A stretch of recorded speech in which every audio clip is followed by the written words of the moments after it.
Bonjour à tous, aujourd'hui on se retrouve pour la présentation d'un oracle. Un oracle pour lequel j'ai littéralement craqué. Quand je l'ai vu, je l'ai commandé. Voilà, vous voyez, même moi je craque. Je vous fais craquer, mais je craque aussi. Il s'agit de l'oracle de Brocéliande de Chloé Toile et illustré par Sandrine Gesta et qui vient de sortir aux éditions Grancher. Les éditions Grancher, c'est des éditions Trajectoire, si je dis pas de bêtises. Voilà. Et il est sur le thème de Brocéliande que moi j'aime beaucoup. C'est une belle boîte comme ça, vous voyez, qui se ferme pas tout à fait avec un fond vert. Je trouve ça très chouette. Ils font des beaux coffrets chez Trajectoire Grancher, voilà. Voilà. Et du coup, je vais vous lire ce qui est écrit au dos. Ici, vous voyez un aperçu du livre et de quelques cartes. Vous voyez, il y a des animaux. Donc, il y a 53 cartes. Donc, qu'est-ce que ça nous dit? Bienvenue dans la magie de Brocéliande, à la fois programme de développement personnel, support de méditation et de soins, grâce notamment aux associations en lithothérapie. Cet oracle créé par Chloé Toile, spécialiste du monde ésotérique, vous permettra de mettre en lumière vos qualités personnelles et vos valeurs spirituelles. Et également outil de divination, l'oracle de Brocéliande saura répondre à votre questionnement, qu'il soit d'ordre général, professionnel ou sentimental. Alors laissez la forêt de Brocéliande et la légende arthurienne vous guider vers votre propre quête du Graal. Voilà. Et il est au prix de 29 €. Et vous allez voir, c'est un oracle qui est vraiment multitâche, on peut faire plein de trucs avec et c'est ça qui est génial. L'intérieur est comme ceci. On a un gros livre. Ça, c'est génial. Il fait combien de pages? 265 pages. C'est un beau bébé, le livre. Voilà.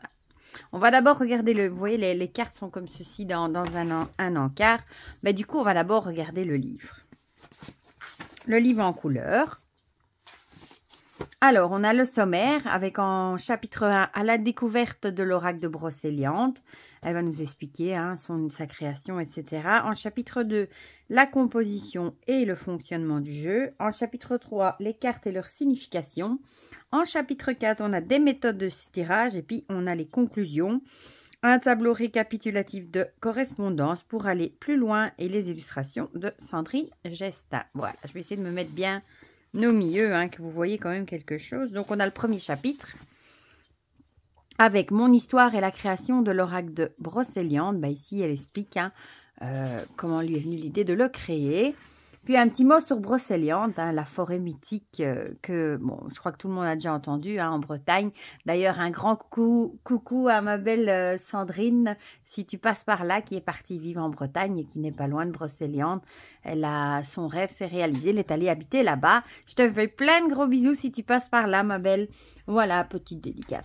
La légende arthurienne aussi, si vous ne connaissez pas. Le Graal, pareil, petite explication. Alors, composition et fonctionnement du jeu. Alors, on a la composition de l'oracle, donc qui est composée, comme je vous ai dit, de 52 cartes, plus une carte joker qui s'appelle le Graal. Elles sont réparties en plusieurs catégories. On a les lieux et les légendes en Brocéliande, les personnages de la légende arthurienne, les objets magiques de Brocéliande et la légende arthurienne, le petit peuple et autres personnages de Brocéliande, les animaux de la forêt de Brocéliande et les arbres et paysages de la forêt de Brocéliande. Et puis, on a le Graal comme carte joker. Voilà. Alors, présentation de l'oracle. Ça, c'est vraiment très chouette parce que pour chaque carte, on retrouvera le numéro et le nom, le mot-clé, la correspondance, enfin les correspondances, et accrochez-vous, avec le signe astrologique, s'il y en a une évidemment, avec l'arcane majeur du tarot de Marseille, s'il y en a une, avec la pierre associée, avec la numérologie, mot-clé à la symbolique du nombre, avec les fleurs de Bach aussi, ça c'est génial. Ensuite, vous retrouverez l'histoire liée à Brocéliande et à la légende arthurienne, les éventuels obstacles rencontrés, la clé délivrée, une interprétation générale pour l'interprétation de la personnalité, interprétation sentimentale et professionnelle, des conseils en lithothérapie, conseils en fleurs de Bach, association de cartes et une phrase inspirante. Tout ça pour chaque carte. Quand je vous dis qu'il est multitâche, prise en main et conseils d'utilisation. Son fonctionnement, donc vous pouvez l'utiliser en plusieurs utilités. Donc je vous ai le tirage en tirage divinatoire.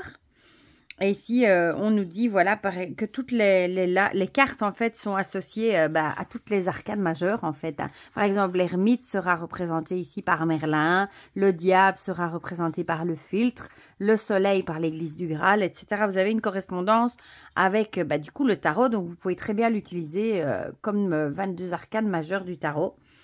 Comme programme de développement personnel, la quête du Graal. Et on a à chaque fois des exemples. Comme support de méditation, et on a à chaque fois des exemples aussi. Ça, c'est super. Hein. Comme outil de soin, et ça, c'est super. La lithothérapie ou le soin par les pierres. La lithothérapie, ici, ça vous explique un petit peu. Hein, et ça nous dit que chacune des 53 cartes de l'oracle est associée à une pierre et à ses propriétés pour vous permettre de déterminer la pierre dont vous ou votre consultant a besoin. Prenez les 53 cartes de l'oracle dans vos mains, mélangez-les et faites le vide en vous. Inspirez lentement, expirez profondément, tout en demandant intérieurement à recevoir la pierre et les informations dont vous avez besoin. Puis tirez une carte à la main gauche ou droite, ou ça, bon, c'est comme vous voulez. Et c'est ça qui est génial, c'est que vous pouvez utiliser les cartes pour choisir la pierre dont vous avez besoin dans le moment. Et exactement la même chose avec les fleurs de Bach. Chaque carte est associée aux fleurs de Bach. Et voilà, ici, vous avez le récapitulatif. Hein. Par exemple, Morgane est associée à la centaurée. La bruyère, ce sera la table ronde. L'eau de roche, ce sera les corriganes, etc. Et vous pouvez aussi mélanger toutes les cartes et vous dire à l'oracle de trouver, enfin de vous dire de quelle fleur de bague vous auriez besoin en ce moment, même une ou deux. Hein. À savoir qu'on peut en associer au maximum 7, mais enfin 7, c'est déjà beaucoup. Et alors, l'oracle pourra vous sortir la fleur de bac ou la pierre que vous avez besoin en ce moment. Et vous verrez qu'en général, ça tombe souvent juste. Moi, je fais ça avec des cartes de fleurs de bac que j'ai depuis des années. Et en général, quand je tire, je crois qu'il y en a 38, quand je tire la carte avec la fleur de bac, en général, elle tombe dans le mille. Et je suis toujours épatée de me dire, mais comment c'est possible de tirer une carte, de demander laquelle on a besoin et on tombe pile poil dans le bon. Voilà, pour la petite histoire. Comme outil de datation, pour dater un événement, pour connaître un délai, rechercher une personne, en fonction du signe astrologique aussi, à chaque fois une correspondance, voilà. En fonction de ses caractéristiques physiques, en fonction de sa personnalité, et à chaque fois vous avez des exemples. Et la numérologie et la symbolique des nombres. Ensuite, les cartes et leur signification, donc comme je vous l'ai dit, hein, on a beaucoup de choses, ça c'est génial. On a l'illustration en couleur ici de la carte, son numéro, son nom forcément. Ici, les petits mots-clés, le signe astrologique, je vais me mettre un peu plus près, qui correspond, la carte du tarot de Marseille qui lui correspond, la pierre, la fleur de bac et la numérologie. Alors ici, vous avez la petite histoire, hein, qu'est-ce que le palais de Viviane... on vient vous expliquer ce que ça vient faire dans Brocéliande, hein, la petite histoire de la carte du coup. Les obstacles, la clé, l'authenticité, donc obstacles et solutions, on va dire. Et alors, on a l'interprétation générale pour trouver la personnalité, enfin du coup ce que ça représente pour une personnalité, en tirage sentimental professionnel, le signe astrologique, la correspondance dans le tarot de Marseille, la lithothérapie, donc quelle pierre correspond, quelle fleur de bac correspond, les associations, et en plus, on a encore ici une petite phrase inspirante. Voilà, et vous avez ça pour toutes les cartes. Franchement, moi je trouve il est super complet et j'adore l'utilité, que du coup on peut l'utiliser très bien pour choisir une pierre, pour choisir la carte du jour, pour choisir sa fleur de bac, enfin voilà. Ensuite, on a des méthodes de tirage qui sont très chouettes aussi. Hein. On a une méthode à 3 cartes qui s'appelle le soin magique, avec la carte qui vous indique l'obstacle ou le blocage présent dans votre vie. En 2, la carte qui vous propose la solution ou une piste pour faire évoluer la situation. Et en 3, une carte qui vous indique comment la solution va évoluer. Elle complète la seconde. En plus, on a des exemples. Ensuite, on a la quête du Graal en 5 cartes avec un exemple. Ma relation amoureuse, je ne sais pas ce que j'allais dire, mais en 3 cartes, avec un exemple aussi. La croix de Jérusalem en 5 cartes, pareil, avec des exemples. Pour finir, on a la conclusion, avec les réseaux sociaux de la personne. Ici, on a le tableau récapitulatif, vous voyez, hein, qui reprend le nom de la carte, le signe astrologique, l'arcane majeur, la pierre, la fleur de bac. Des fois que vous n'avez pas envie de fouiller dans tout le livre, vous avez tout le tableau ici, voilà, pour toutes les cartes. Pour aller plus loin, des sources internet et livresques. Et ici, un petit mot sur Sandrine Gestin avec son Instagram également. Voilà, voilà. Et ici, on a plusieurs coffrets déjà faits chez Grancher. Voilà, le livre, franchement, pour moi, c'est une vraie pépite. Du coup, on va regarder ce qui nous intéresse, les cartes. Je vais déjà attraper directement une carte de tarot pour vous montrer la taille. Franchement, je ne regrette pas de l'avoir pris, ce jeu, je le trouve magnifique. Voilà. Donc, comme vous voyez, elles sont un tout petit peu plus petites qu'un tarot et quand même un peu plus large. Voilà. Par contre, niveau qualité, c'est pas ce qu'il y a de mieux, c'est pas ce qu'il y a de pire. On va dire si vous avez l'oracle l'œil de lotus ou du soleil hein, dans les coffrets noirs chez Trajectoire, c'est kiff pareil. C'est un peu, ça va, un peu plus épais, ça aurait été merveilleux. Voilà, vous voyez hein, d'ailleurs la taille du paquet pour 53 cartes, c'est pas énorme. Les tranches sont neutres. Bon, le dos, je viens de vous le montrer. Hein, très joli avec une croix celtique. Et alors, voilà pour les cartes. Le palais de Viviane. Guenièvre. Moi, je les trouve vraiment très, très jolies, les illustrations. La table ronde, forcément. Hein, du roi Arthur. La dame blanche. Je vais la mettre un peu plus par ici, parce qu'elle paraît un petit peu foncée, là. Voilà. Le roi Arthur, forcément. Les chevaliers, je trouve cette carte magnifique. Ils sont très réalistes, je trouve. Merlin, évidemment. L'écureuil, bon, vous pensez bien, moi je suis heureuse, il y a des animaux. Hein. La chouette, magnifique. Ce jeu est magnifique. Et ils n'ont pas mis de bordure, ça c'est génial. Il y a juste le numéro ici. Du coup, on profite vraiment de l'illustration. Les Korrigan, celle-ci, je l'adore. J'adore sa tête un peu fofolle. J'adore. L'église du Graal. Et du coup, c'est chouette parce qu'on plonge dans la légende de Brocéliande. Et les lavandières, par exemple, moi, je ne sais pas spécialement ce que ça a à voir avec Brocéliande. Mais il suffit d'aller lire dans le livre et on vous explique la petite histoire. Voilà. Bon, et pour ceux qui ne voient pas bien ici, c'est du sang. L'encou. Celui-là, on n'a peut-être pas spécialement envie de le croiser. La dame du lac. Le filtre. Le val sans retour. Regardez-moi ça comme c'est beau. Oh là là là là. La forêt. La fontaine de Barenton. Excalibur, forcément. Hein. La magie. Le tombeau de Merlin, vous voyez ici. L'Autier de Viviane. Je trouve que même les couleurs sont réalistes. Il est vraiment beau. Les fées. Le chêne, magnifique. Il est trop beau. La lande. L'étoile.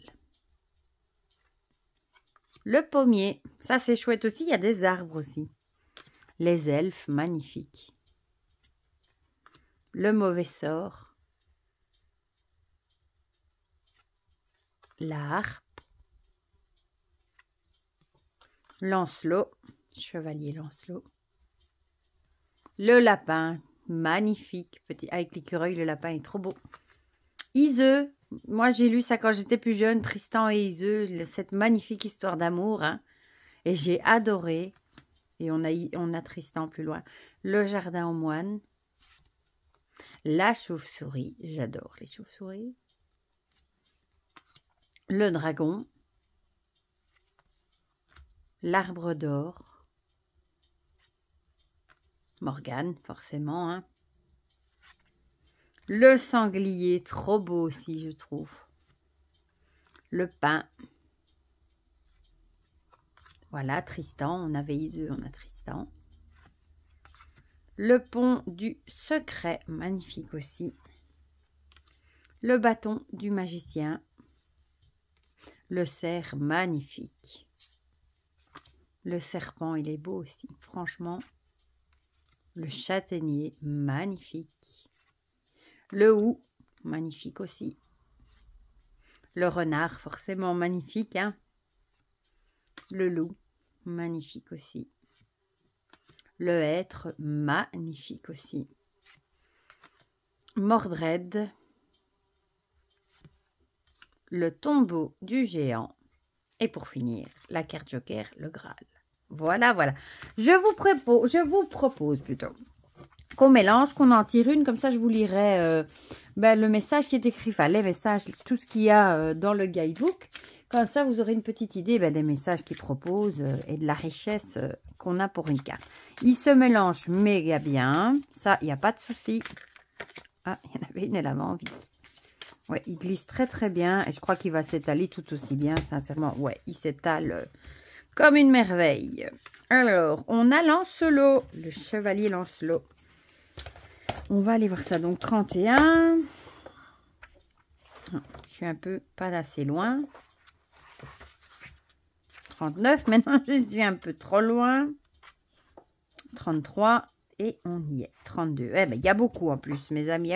Bon, pour ceux qui n'ont pas envie d'entendre tout mon blabla, voilà. Parce qu'il y a beaucoup de textes. Donc, Lancelot, courage, ténacité et valeur. Le signe astrologique qui est associé, ce sera le taureau, l'arcane du tarot, l'amoureux, la pierre, l'œil de taureau, j'adore cette pierre, la fleur de bac, la mimule et la numérologie, le 31, qui est un symbole de succès par le travail et la persévérance. Alors, la petite histoire sur Lancelot. Enfant de Brocéliande, Lancelot est l'un des personnages les plus importants du cycle arthurien et le descendant d'une prestigieuse lignée qui remonte à Joseph d'Arimathie, l'homme qui a recueilli le sang du Christ dans le Saint Graal pour le rapporter en terre bretonne. Fils du roi Ban de Bénoïque et de la reine Hélène, il est enlevé enfant par la fée Viviane. La dame du lac l'élève dans son palais aquatique jusqu'à ses 18 ans. Elle lui enseigne le combat, la chasse, la musique, la courtoisie et la noblesse d'esprit, et fait de lui le chevalier parfait. La fée, qui le considère comme son propre fils, lui donne aussi son nom. Lancelot devient Lancelot du lac, et le mène à la cour du roi Arthur pour qu'il soit adoubé et rejoigne les chevaliers de la table ronde. Ses prouesses feront de lui l'un des meilleurs chevaliers du monde arthurien. Connu pour avoir remporté tous ses combats, il représente toutes les valeurs fondamentales des chevaliers, l'humilité, la bravoure, la courtoisie, la largesse d'esprit, la foi et l'honneur. Certains disent que jamais on ne vit un être rayonnant de tant de beauté, de valeur et de quête. Lancelot est également tristement célèbre pour son amour coupable et sans limite envers la femme du roi Arthur, Guenièvre, qui le détournera de sa destinée, la quête du Graal. Il révélera ses sentiments à la reine au pont du secret, et on dit qu'ils y auraient échangé leur premier baiser. Le roi Arthur bannira Lancelot lorsqu'il découvrira sa relation adultère, précipitant par la même occasion la chute de son royaume. Alors, les obstacles, donc les questions à se poser. Vous sentez-vous las ou démuni dans une situation? Avez-vous envie de tout laisser tomber? Avez-vous tendance à baisser les bras facilement? Les clés que vous aurez besoin du coup pour avancer. Le courage et la bravoure. Le courage est une vertu. Il nous permet de faire face à la difficulté, d'affronter le danger et d'entreprendre en surmontant une peur. Il ne s'agit pas de l'acte en lui-même, mais plutôt de l'attitude que nous adoptons face à une situation vécue, de notre capacité à agir malgré le danger et de notre persévérance dans l'effort. Ce comportement nous renvoie à la bravoure du héros, personnage fascinant par son courage extraordinaire et sa capacité à vaincre la peur. En réalité, tout le monde a des peurs, parfois inconscientes, et tout le monde est capable de faire preuve de courage pour affronter une vérité, par exemple, ou regarder sa vie modifier ce qui ne convient plus. Il faut s'évertuer à prendre des décisions et à moins se questionner. Il s'agit en fait d'oser. Le courage augmente avec l'audace, la peur avec le doute.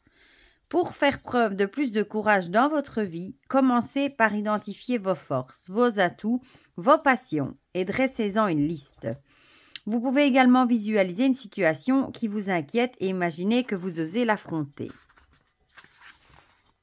Que se passerait-il si vous réussissiez? Et que risqueriez-vous concrètement si vous deviez échouer? Ensuite, osez sortir peu à peu de votre zone de confort, en vous fixant des objectifs réalistes et réalisables, progressivement.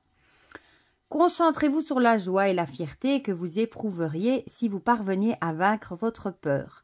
Ressentez ces émotions comme si vous aviez déjà réussi votre défi. C'est dans les moments difficiles que l'on éprouve son courage, sa force et sa bravoure. Ayez foi en vous et ne baissez pas les bras, vous êtes capable de bien plus que vous ne l'imaginez. Alors, comme message général, si Lancelot apparaît dans votre tirage, il vous invite à faire preuve de courage et de ténacité, à ne rien lâcher. Il peut également vous encourager à rester fidèle à vos valeurs et à vos principes, même dans l'adversité. En tant que personnalité, maintenant, la carte de Lancelot parle d'une personne déterminée et courageuse, qui a la force de surmonter les obstacles. Elle peut également désigner une personne qui a des valeurs et des principes, un code d'honneur, une sorte de chevalier de la table ronde.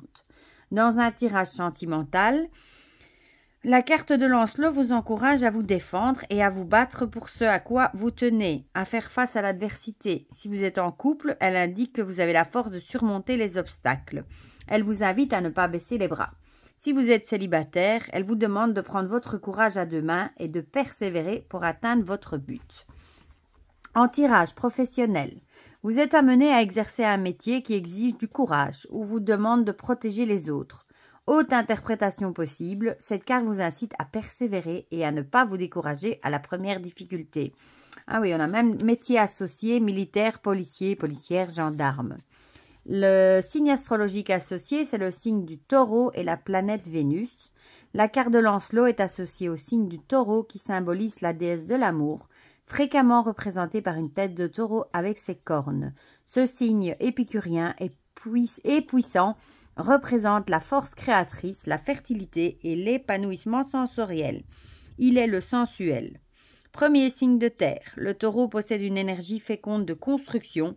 Ses qualités sont l'endurance, l'esprit pratique, la sagesse, la tranquillité, la sensualité et la solidité. La carte associée au tarot de Marseille, c'était l'arcane des amoureux du coup. L'amoureux est l'homme qui doit choisir. Il symbolise la décision, l'équilibre et le libre arbitre. C'est la 6e étape du tarot, le moment où l'individu, grâce à un long travail intérieur, doit faire ses propres choix et triompher de lui-même.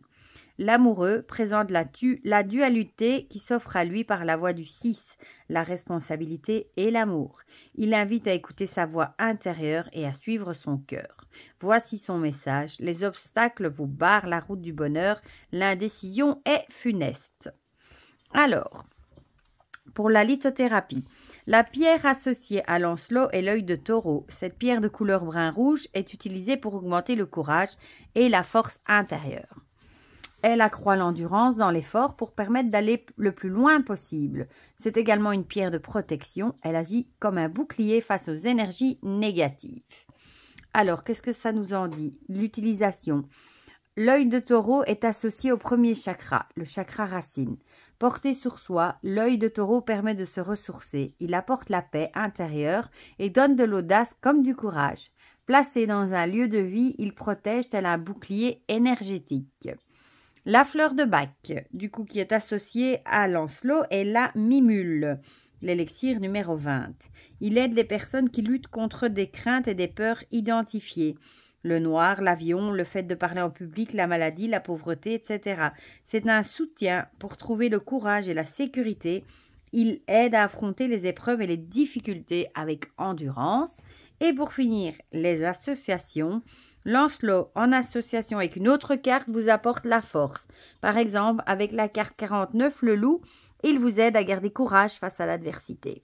Et la petite phrase inspirante, je t'invite à persévérer, c'est souvent la dernière clé du trousseau qui ouvre la porte. Ça, c'est très juste en plus. Voilà, donc je voulais quand même vous lire, même si bon, du coup, la vidéo va durer assez longtemps. Mais je voulais vraiment vous montrer à quel point le livre est riche quoi, en infos. Franchement, le livre est génial. Le coffret est magnifique et les cartes sont tout simplement magnifiques. Et bon, si comme moi, vous aimez la légende arthurienne, brocéliande, etc., bah, vous pourrez que tomber amoureux de ce jeu, je pense. Il est vraiment, vraiment magnifique. Voilà. Mais du coup, dites-moi en commentaire si vous l'avez vu passer, si vous avez craqué, ce que vous en pensez, si vous trouvez qu'il est chouette aussi ou pas. Dites-moi tout ça dans les commentaires. Comme ça, on partage tout ça ensemble comme d'habitude. Pour le reste, je vous fais plein de gros bisous et on se retrouve très vite pour de prochaines vidéos. Bisous, bisous.